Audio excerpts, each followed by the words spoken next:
Hai semua, Assalamualaikum. Hari ni Cik Noh nak buat apa? Nak buat pisang goreng rangup. Bersih gluten free. Jenis yang kriuk-kriuk dia tu tahan lama walau dah sejuk, masih garing. Bukanlah yang lembik cepat lemau tu. Ramai yang suka resepi gluten free kan? Kita guna 3 jenis campuran tepung. Dan pisang goreng ni memanglah kegemaran semua sepanjang zaman. Siapa je tak suka pisang goreng kan? Dengan rangupnya bila gigit panas-panas, dengan rasa manis pisang bila lepas goreng. Sekejap je dah licin, berebut makan Kalau buat sendiri, kriuk-kriuk tu kita boleh buat banyak meratah. Dengan teknik goreng dan kawalan minyak panas yang betul, kerangupan tu kita tak payah dah guna telur ke, tak perlu guna air kapur ke untuk rangup. Sesuai sangatlah kan resepi ni untuk orang yang nak elak gluten.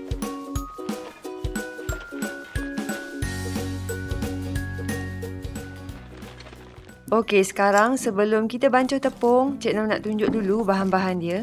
Untuk salutan rangup ni, Cik Nom guna 3 jenis tepung, iaitu tepung beras, tepung ubi kayu dan juga tepung jagung. Kalau dalam English yang ni cornstarch. Dan nanti masa bancuh, kita masukkan juga baking powder.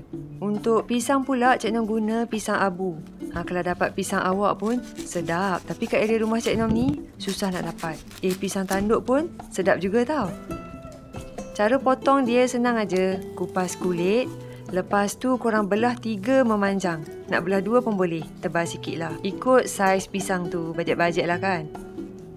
Pisang pula jangan ambil yang terlalu ranum. Yang sedang-sedang masak aja. Kalau ranum sangat, nanti masa goreng, gula dia tu keluar dan jadi tumpuk-tumpuk hitam lah pada salutan tepung goreng. Tapi kan kalau ranum pun rasa tetap manis, sedap. Cuma rupa tu je lah, tak lawa sikit.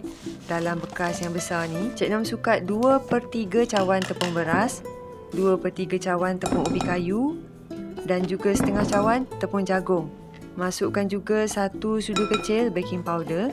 Ni yang nak bagi salutan tu jadi rangup, jadi ringan. Masuk juga garam. Garam ni biar kita rasalah dalam adunan tu. Kemudian tambah sikit gula, tapi jangan banyak sangat. Kalau terlebih gula, kulit tepung boleh jadi keras juga. Sekarang kita cairkan bancuhan ni. Cik Nom guna air sejuk dari peti ais. Air sejuk ni penting sebab dia boleh elak kanji dalam tepung tu jadi liat. Masukkan air sikit-sikit sambil kacau sampai dapat tekstur yang elok. Dia tak cair menitik dan juga bukanlah pekat sangat. Dia sedang-sedang gitu. Kita nak adunan yang bila celup pisang tu bersalut cantik tapi tak tebal sangat. Kalau nak warna sedikit kekuningan tu boleh letak pewarna kuning. Tapi sebab hari ni pewarna pula habis, Cik Nom guna serbuk kunyit je sikit. Sebelum mula goreng, ambil 2 sudu besar minyak panas dan tuang dalam adunan. Lepas tu kacau cepat-cepat. Ni betul untuk rangup. Tapi minyak panas ni, kita kena letak waktu dekat-dekat nak goreng. Tuang minyak banyak sikit dalam kuali. Cukup sampai pisang tu boleh tenggelam masa goreng. Minyak memang kena betul-betul panas sebelum kita mula goreng. Ambil potongan pisang, celup dalam adunan. Boleh test percik-percik sikit adunan ke.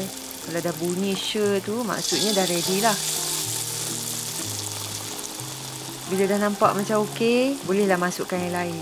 Kalau rasa tebal sangat, tambah air sikit. Kalau rasa macam cair dah tak melekat, tambah lagi sikit tepung.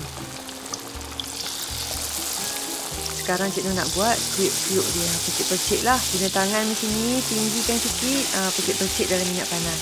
Yang ni nanti akan jadi taburan rangup tu. Berebut lah kalau kat rumah Cik Nom ni. Dan dia akan melekat dekat pisang juga. Nak goreng pisang ni, jangan letak banyak sekaligus. Kalau penuh sangat, suhu minyak akan jatuh.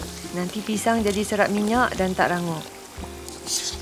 Bila dah warna kuning keemasan cantik, angkat dan tuskan minyak.